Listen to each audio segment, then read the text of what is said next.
is once again confronting a brutal paradox.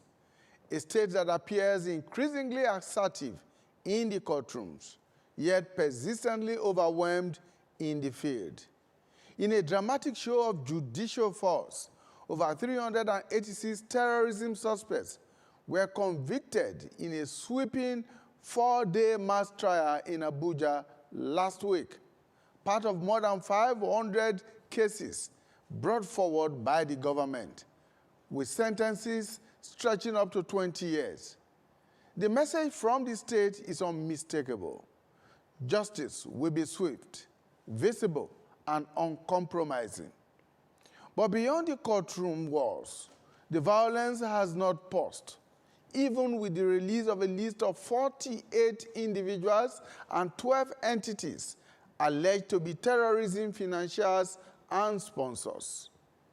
From large-scale massacres in rural communities to relentless insurgent attacks, mass abductions, and the spread of armed groups across multiple regions, Nigeria's security crisis remains diffuse, adaptive, and deeply entrenched. Entire communities continue to live under the shadow of fear, where the state's presence is intermittent at best and absent at worst. This raises uncomfortable, unavoidable questions. Are these mass convictions a genuine turning point or a symbolic performance of justice in the face of systemic insecurity? Can expedited trials deliver accountability without undermining due process? And more fundamentally, is Nigeria winning the war on terror or merely processing its consequences in bulk? Because while the state celebrates convictions, citizens, and indeed the military, are still counting casualties.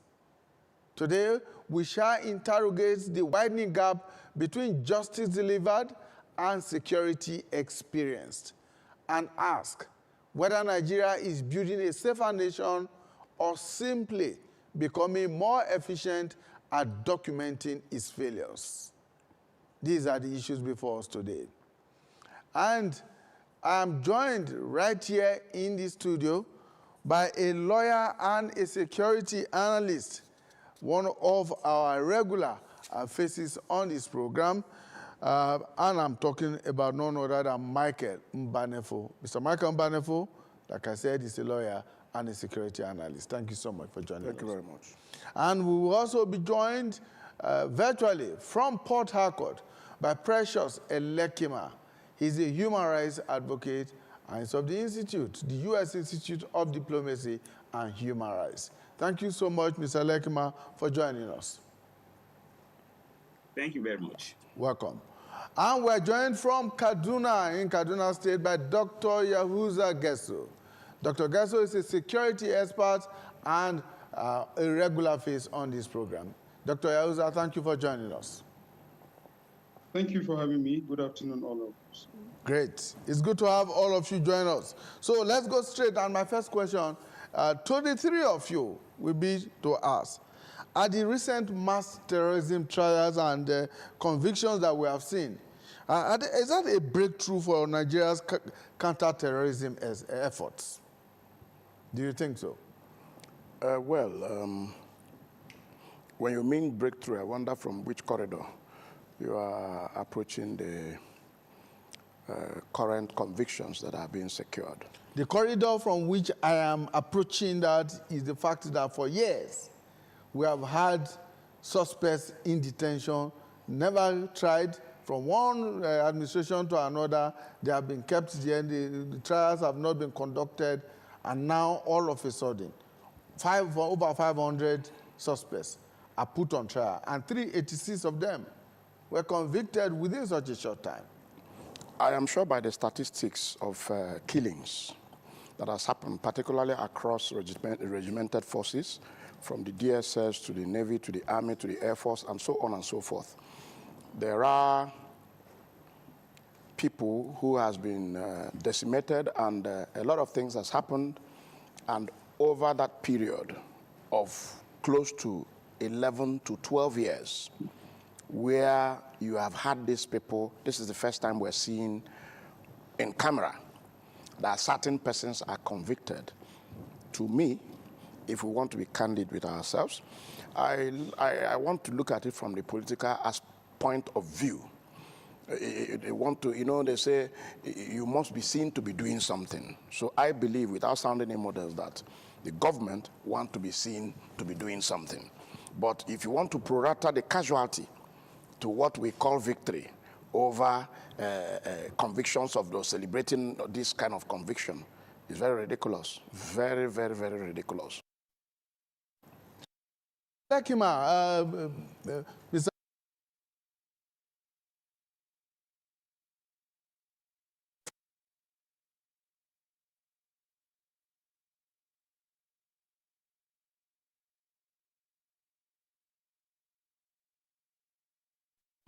trying to control or deal the level of insecurity we're having in the country today. Do you agree with that? Mr. Lekima, where with you? Well, to an extent, to an extent. But, I'm going to come from the human rights aspect of it. Every human being has a right to life. And every human being also have a right to defend himself properly. So what I don't know is, can you 386 people or 400 cases in 1 day or 2 days, 3 days, take all the evidences? Do they have a proper defense? Do they have proper defense? So it's on different plans. On one plank, the government needs to show to the international world that they are doing something. But for how long has these things happened? And so why do we have this sudden situation? So it's a little bit dicey. But yes, the other people have right to life, and nobody has the right to take any other person's life. But these people now also have right to proper defense, to show that actually they did commit their crime or they didn't commit the crime. So I believe that it is not a win-win for anybody. On the security aspect of it, I think that there is need to tinker with architecture, with a lot of things that has to happen. But this mass trial and mass imprisonment, I hope that as the story came, it should continue that way. But I can tell you that from the human right point of view, I do not think that it so meets the international standard. I don't know if it means that. Mr. Lekima, you seem to suggest that what has happened, or what happened last week, can be described as an assembly line justice. In other words, you are questioning the scale and the speed at which the trials took place. Well, because I was not in the courtroom, I don't know what really expired. But what I look at is the practicality that 400 people can be taken to court for a criminal matter, and they were immediately proven guilty and sentenced. And I'm looking at the number of people and the timing to say that, because the thing is that the human rights, they have to defend themselves properly. This is part of their God-given right, that they should, all accused should be given right for them to have a fair hearing and defend themselves. But the killing of people, everybody also have a right to their lives. So that's why I say it's a misclaim. All right, Dr. Yauza, let's bring you into the discussion now. Is it a coincidence, for instance, that while these trials were taking place and this backlog of suspects were being convicted for terrorism crimes, that there was also a heightened, or there were heightened cases of violence and terrorism in parts of the country? Do you think that's a coincidence? Well, first of all, I have to commend the government for proving itself right in trying to bring the list, as mentioned several times, that we know the finances of terrorism in Nigeria. We started hearing this since Obasanjo administration, that is far back, 1999 to 2007.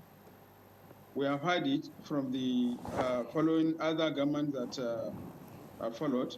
Umar Musa Radu Ahmed mentioned, that of Goodluck Ebele Jonathan mentioned, the Muhammad Buhari administration for 8 years mentioned, and President Bola Ahmed Tinubu mentioned for 2 years, that we know, and we are going to release the list of terrorists, and we are going to prosecute and deal with whosoever decisively. Having the prosecution is different. Implementing the prosecution is different. Having the list is different. Utilizing the list is different. However, I have a big concern that why, until and unless and until when there is huge pressure, political pressure from the opposition, and that is the time when the government is responding to this. Why is it being responded? Why is the government taking this, politicizing the process? What has it been waiting? What have they been waiting for the last 2 to 3 years that they have been in power? Why are they using the pre-2027 election in order to bring this 400 or whatever number, or 300 or whatever number, and why releasing the list? What have they waited for? Not until when the 2027 election pressure is coming up, when there is political heat up, before they are able to bring the list and before they are able to prosecute. And how comes? What magic? How many judges have been in the court that can be able to attend to 380 something cases on a 1 day or 2 day or 3 days? These are alarming questions. I don't believe that the government is serious, and I don't believe that the government is doing it for the purpose of addressing the issue of insecurity in the country or dealing with those who have been apprehended. There are a lot of political office holders. There are a lot of elected office holders, elected officials. There are a lot of politicians, partisan politicians. There are a lot of religious clerics, and there are a lot of distinguished personalities that have been alleged to have involvement directly and indirectly into what has been happening. What effort have the government does in order to address and to deal with these guys that could have served as a deterrence? So I don't believe that we are moving an inch. I think we are only moving within a cycle. So I don't believe, and I'm still asking, what magic and how many judges have been in the court, and how have they been able to kind of deal with 380 something cases in these few days, despite the fact that we have hundreds and millions of cases waiting in the courts. A case that's supposed to be managed for 3 months have been there for last 10 or 13 years. So which magic have they used in order to deal with this issue, in order to have these guys prosecuted? And you know, when you said you have a terrorism from Boko Haram and you are giving him 2 years jail or 20 years jail or 4 years jail, I think you are just joking, because you are not sending message to others so that could have served as a deterrence. for others to be deterred not to participate and to join the rest. So I think if President Bola Ahmed Tinubu and Commander-in-Chief of the Federal Republic of Nigeria is really serious and want to be count and want us, we Nigerians, to believe that he is sincere and serious and honest in addressing this issue. Yes, of course. Why do we have the accounts of our security personnel, both military and paramilitary, rising and getting weighted at a time when many people are dying? And how comes that you have all these guys, all these cases? I'm asking the judiciary, and I'm challenging the judicial system in Nigeria. Which magic do you use in kind of attending to these cases? In how many days, and how many judges, and at how many courts? Doctor, you have thrown a number of questions on the table, and luckily we have a lawyer here with us in the studio. Mr. Mbanefo, he has posed a number of questions. He has questioned the ability of the judiciary to deal with these cases, 386 cases in less than a week, out of over 500 cases. So that means that there are still more to be dealt with, and all of that. How thorough was this process? That's what he and Mr. Elekima raised. How thorough were these cases? How thorough was the process? And then he also raised the issue of the sentences that were passed on these convicted terrorists and all of that. Given the enormity of the crimes that they committed, do you think that the sentences they were given were adequate enough? Were they enough to deter any other person who is possibly in the forest or in wherever they inhabit not to commit similar offenses? I listened attentively to my co-respondents, and with regards to whether or not the processes were duly followed, and making reference to number of judges and the time line within which these convictions were secured.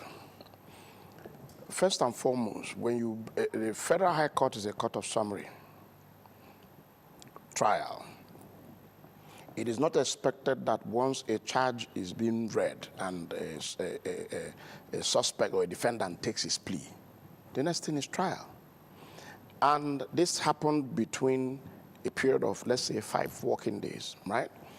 Now, the charge before the court, what is important is, did the people have representation of counsel? The answer was yes.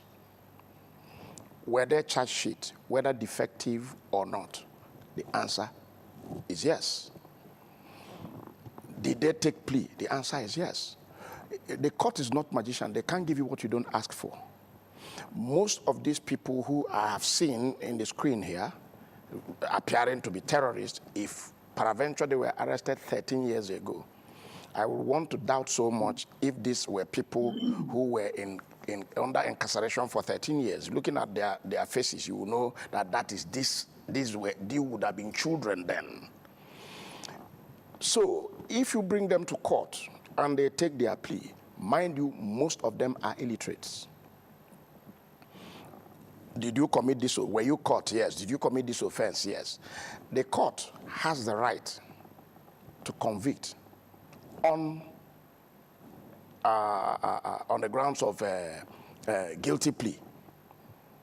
Under the section 270 of the ACJA 2015, these things can happen the way it has happened. For the human rights section that we are always looking as if they are in loggerhead with everything that seems to be against, even when you defend yourself with machete, with somebody who's coming to shoot you. Human rights wants to say, oh no, you would have let him kill you before, and all those things. These things are not proper because, I mean, being human rights, they have avalanche of lawyers who can also, they can deploy to go and assist in defending these people so that we can actually know how long these things can stay in the court. You don't kill a mice that ran out of a rat hole. That mice is innocent. You need to kill the rat. When you bring these people here, as far as I am concerned, look at the TV. If you look at them, you know, these are on serious. Look at how complacent somebody who you say is doing terrorism is relaxing in the court. It is not for the court to go and do your case for you. It is what you present. They look at it. If it is in sequence, fine. Whether the processes were followed in totality, I can tell you without even going to see this thing, most of them would be faulty. But who stood for them matters. When legal aid comes to help you, it's like a plea bargain. Just tell them you are guilty, let's go. If somebody says he's guilty, it has to be unequivocal. There must be admission, unequivocally and clear. Once it's clear with the court, you proceed with conviction. So the number of days that they have used to secure the thing is immaterial. The questions I expect us to be asking, because I listened to the tone of the last speaker who said that the government of today is not serious. The government from the time ab initio has been political about this insurgency issue.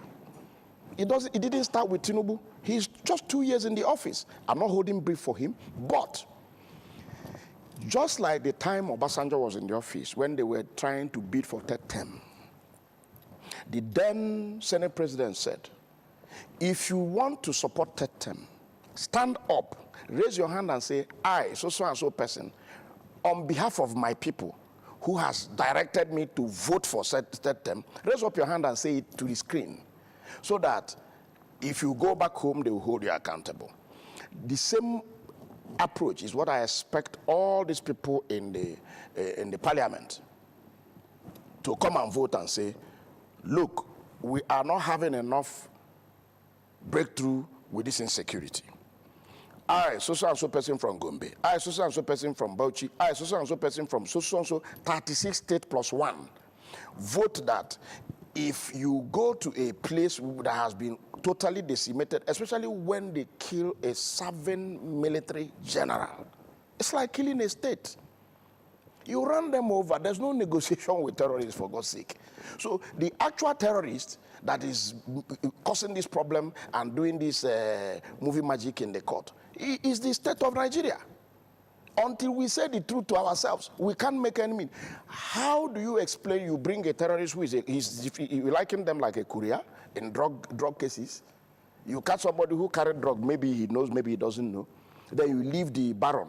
We should catch the people who are sponsoring these people. Even if you put them in court, let them stay for 30 years. But the government must be seen to actually be doing the work.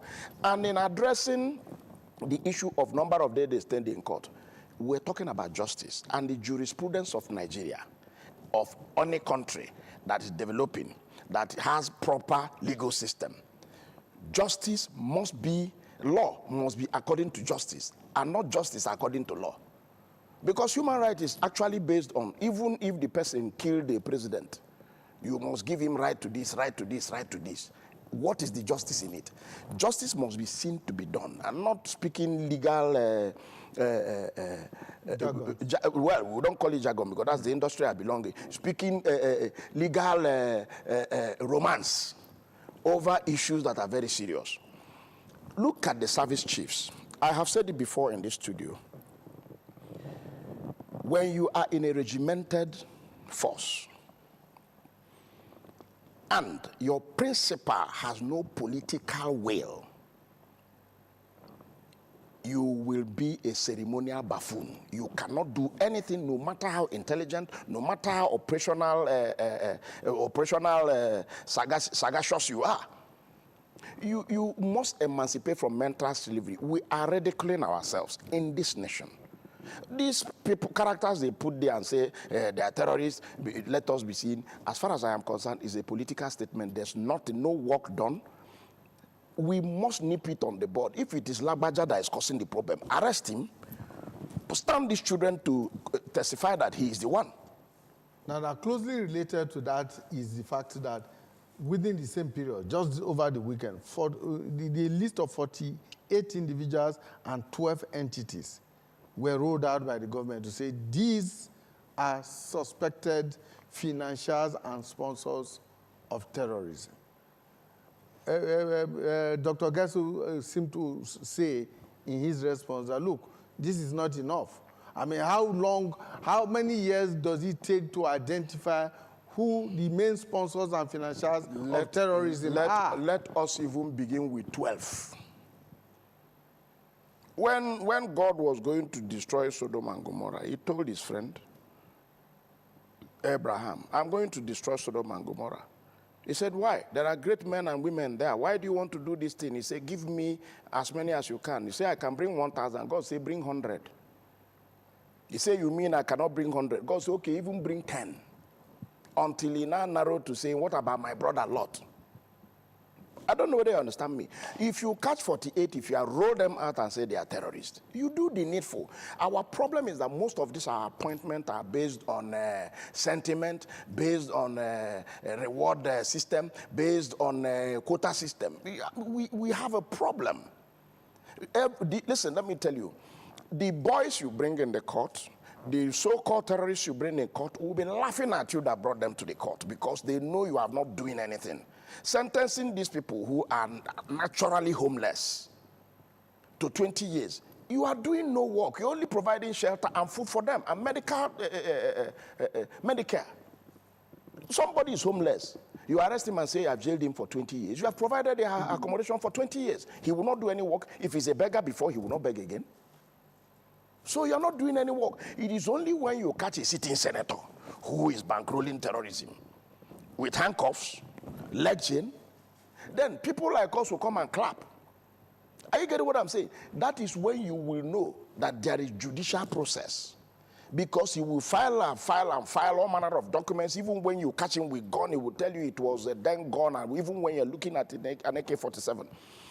Listen, any sitting president of this country, because of the avalanche of ethnic diversity,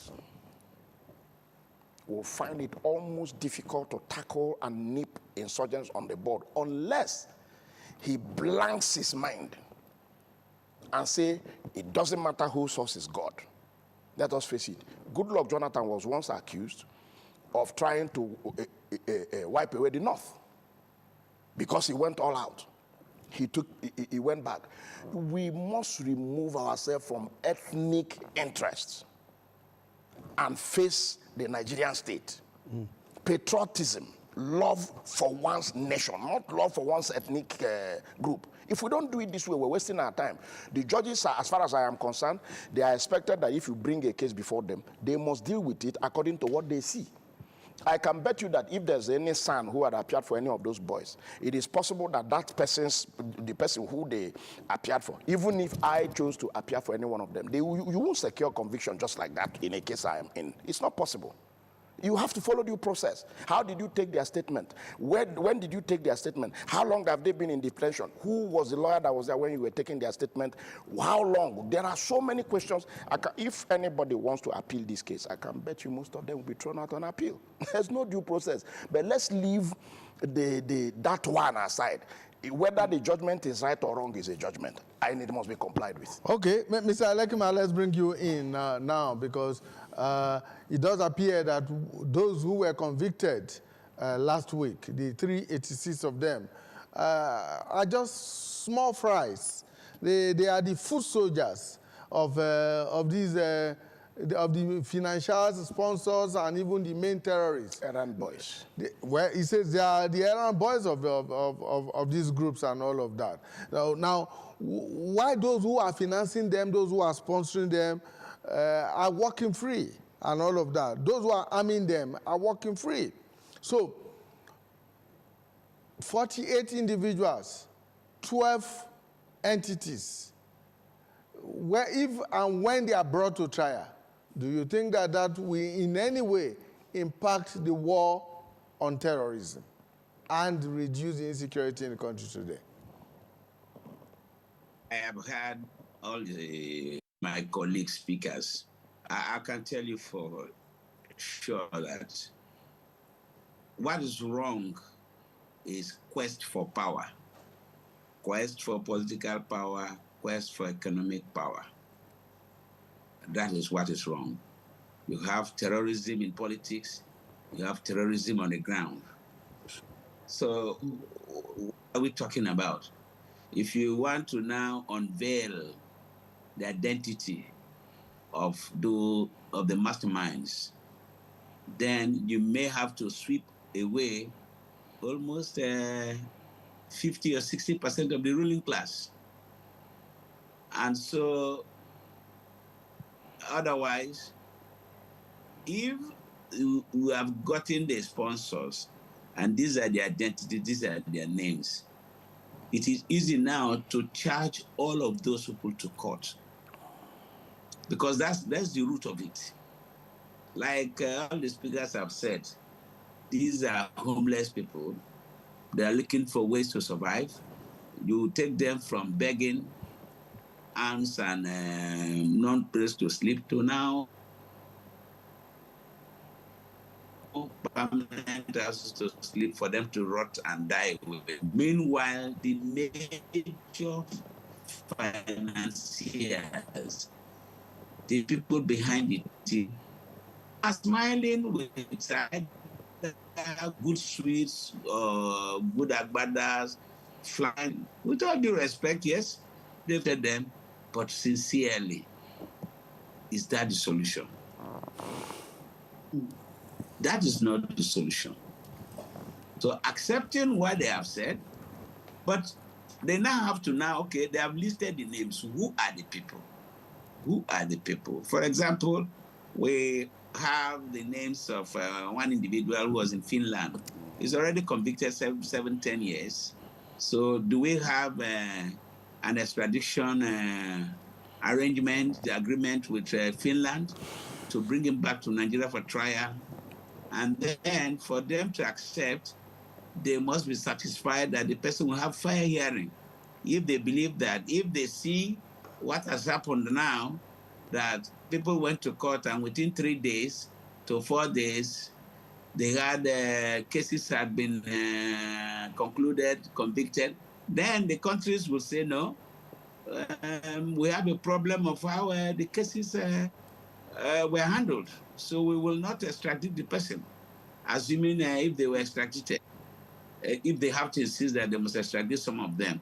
What we have done may be a wrong signal for them to say, no, we've never seen such a case where for 386 people, within 4 days, they have heard the case, they have heard the witnesses,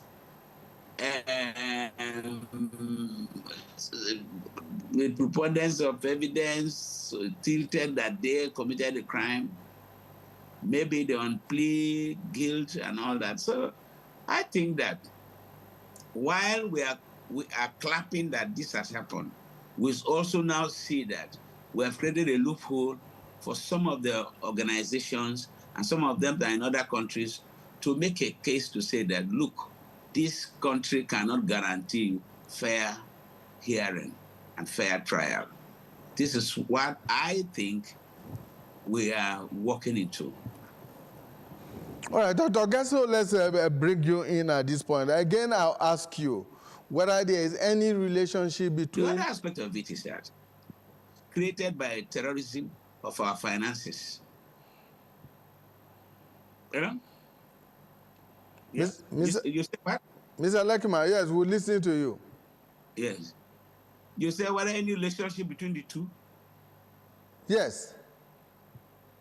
Of political terrorism and the terrorism that's going on, because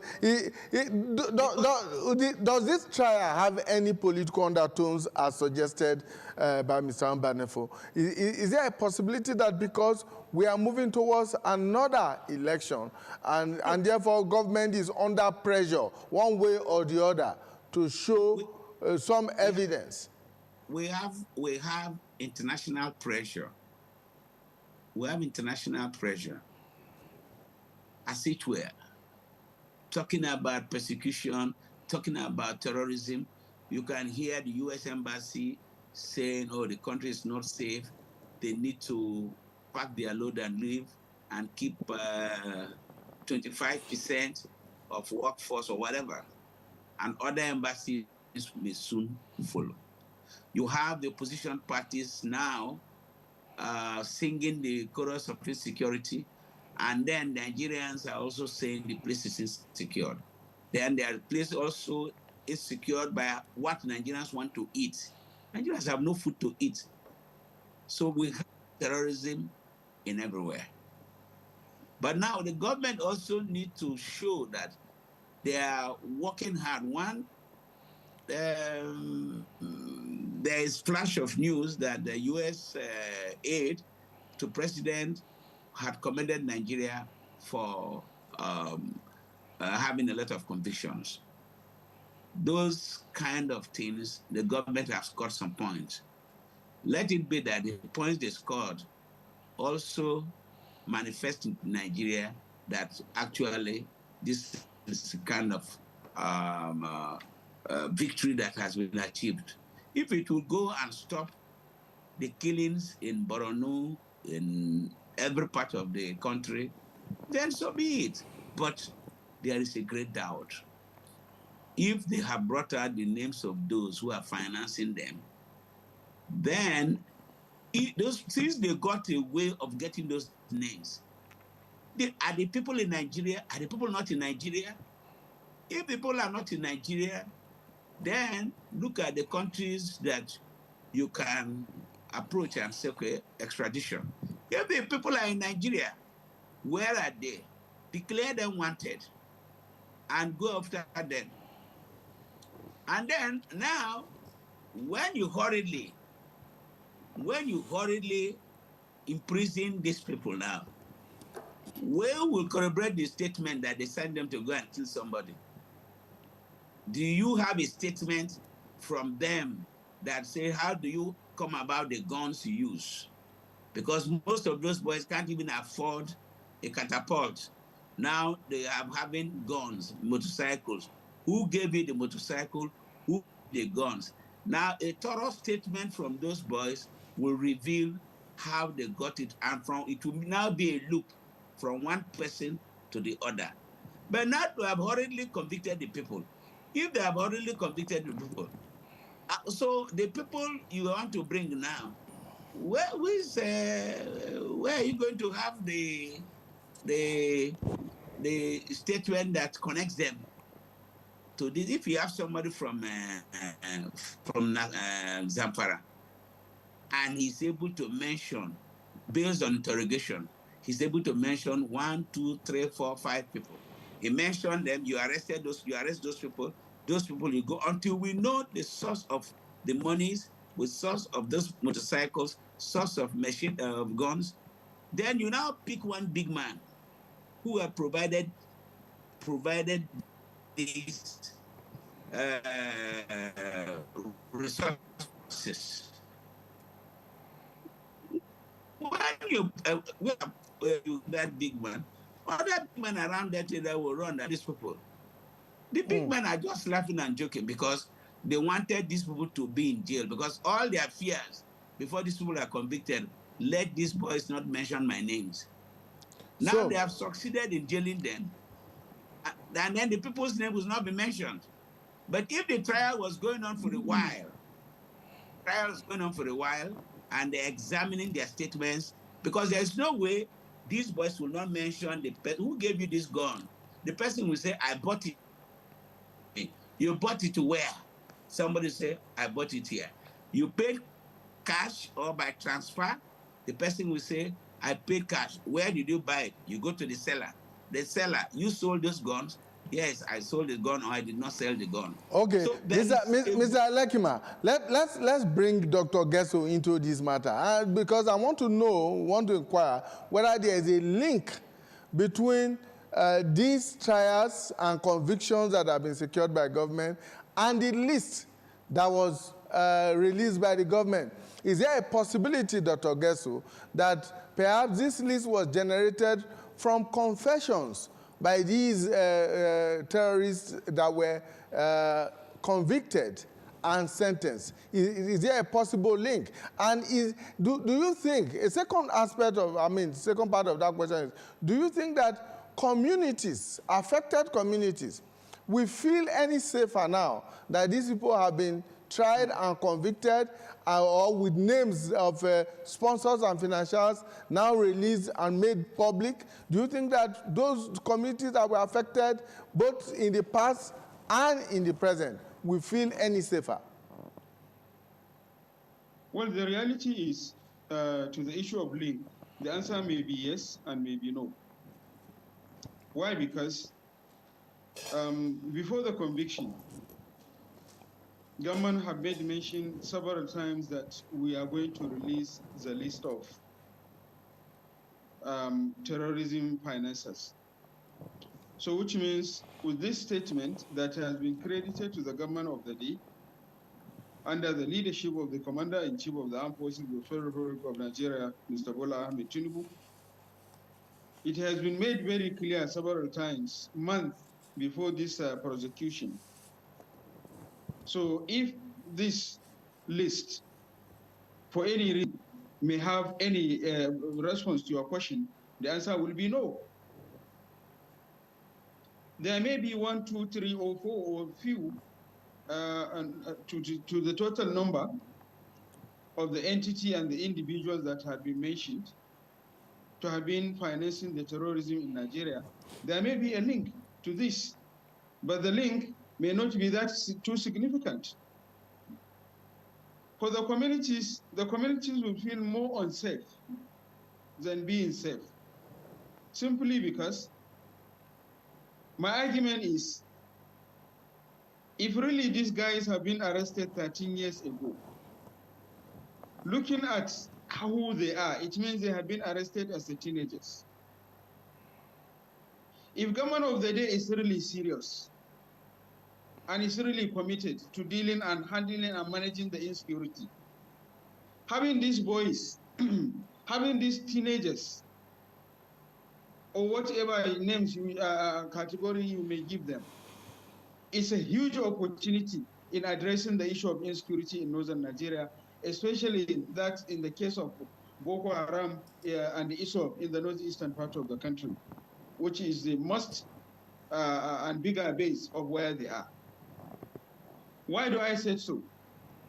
Let's assume each and every one of these 386 will reveal 7 to 11 answers. Question number 1, who is your leader? Question number 2, who invited you into the business? Question number 3, who is supplying arms? Question number 4, who is replenishing the ammunitions? Question number 5, who is providing you medical attention? Question number 6, who is responsible for providing you the fuel and also repairing the motorbikes you are using in terms of providing plugs, engine oil for replacement, and so on and so forth? I was an Okada. I did Okada 23 years back in Kano. And I know every 1 week you must service your machine, your motorcycle. Who has been servicing it? And every 2-3 days, you may have a cable cut. Who has been managing that? Question number 7, who has been procuring the social needs in terms of clothes, in terms of omo, in terms of soap, in terms of water, and so on and so forth? Question number 8, I personally, Dr. Gildo, that has been talking to you, I have been visiting the locations where members and operations of Boko Haram has been taking place. Those military in the field and non-military in the field knew, and I have said the time was outnumbered. And I have seen them with a lot of communication gadgets. Who is the supplier of those communication gadgets? whenever I'm going to the field on research, I normally go with the 3 walkie-talkie. The long range, the medium range, and the low range. And why I'm using these 3 categories of walkie-talkie is because in every part of where these operations are taking place, if you are having walkie-talkie, you will be able to intercept and have information of communication between the Boko Haram or the ISWAP themselves, or the civilian JTFs or the Nigerian security personnel. I'm using this strategy in order to safeguard, to assist myself in ensuring that I didn't fall victim of one group or the other. I'm being very careful, either going to the northeast or to the northwest or to the north central. Wherever I go, I make sure that I carry these 3 walkie-talkie. There is one that cover not more than 3 kilometers. There is other one that cover up to 10 kilometers. And I have another walkie-talkie that can reach out up to 47 to 50 kilometers. So who has been providing the charging system? Because the walkie-talkie I'm using, I have to charge it. So who has been providing the chargeable strategy? Who has been providing the technical aspect of the requirement of that? Question number 9, these guys are using sophisticated communication gadgets in terms of cell phones. Where are they? Who is recharging their cell phone? Where are they buying the new ones? Where are they buying the old ones? How are they disposing them? What are their connections? Question number 9. Number 10. Question number 10, Doctor. Question number 10. Question number 10. Yes. Question number 10. Who has been responsible for your buying and selling? Because definitely as a human being, you need chicken, you need oil, you need cooking materials, you need gas, and they have all these essentials that I mentioned. Very many questions, Dr. Getso. 6 weeks ago, I was in Boko Haram domain, and I have seen some of them carrying. Dr. Getso, very many interesting questions that you have posed. Buy gas. Where are they buying the gas? Yes, very many questions that you have posed, Dr. Getso. Can provide us with these 11 questions. I believe 11 times 386 will give you what? The total number. Multiply by the total number times 11. What is the total population of the whole people in entire Borno? What is the population of the people in Askira Uba? What is the population of the people of Kwanduga?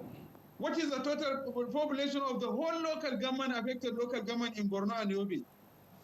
Dr. Getso, our time is far gone. We must give me the rationale behind. We must begin to round up now, but you have thrown a number of questions on the table, which I think that the authorities will take very seriously. There are questions, very germane questions that you have thrown on the table that we must begin to address. Now, talking about the age of these convicts and all of that, of course, we just read over the weekend of a 15-year-old boy who was arrested.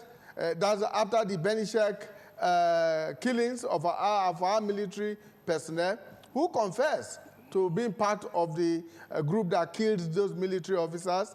And of course, he was coming from, what do you call that place now? Jelly, the place that was bombed by the Air Force just a few days ago.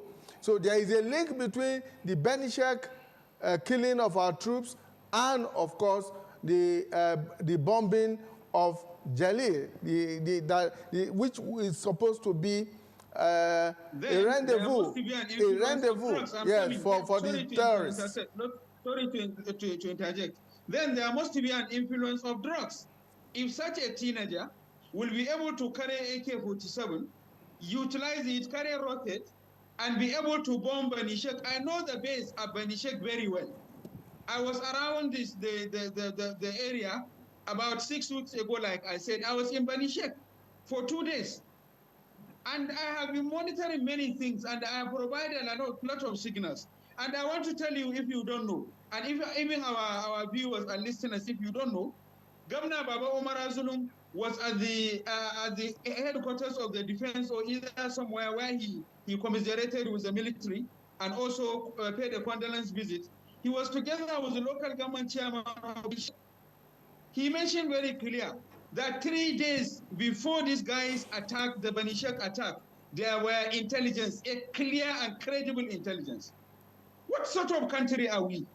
Okay. What a country are we?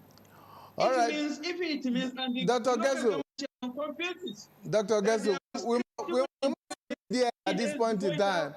Thank you so much. We must leave it there. My last question directed to you, Mr. Mbanefo. Can Nigeria prosecute this way?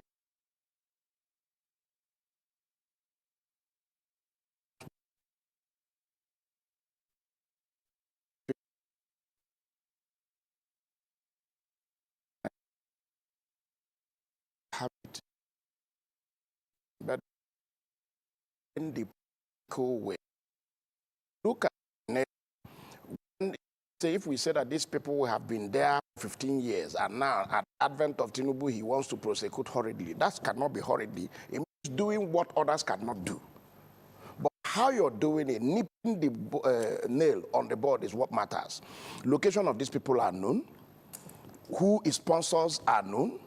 What to do is known, but how to do is also known, but the strength to do is not there. It is being impeded on by ethnic diversity and political, what I don't know, what I cannot say. But we must, as Nigerian state, emancipate from mental slavery. The moment we focus on patriotism, we know where to go. All we need to do is pursue, overtake, and recover.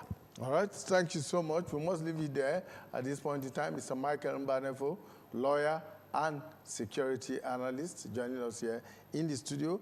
And from Kaduna, we had Dr. Yahuza Getso, who is a security expert. Thank you so much, Dr. Getso, for finding time to join us. And of course, from Port Harcourt in Rivers State, we had Precious Elekima. Mr. Precious Elekima is a human rights advocate. Thank you so much for your time. That's our program for today. Please join us again when we bring you a fresh edition of People, Politics, and Power. Bye for now.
Welcome to this new edition of Initiative Africa, the program that shines a light on the women, men, and projects driving progress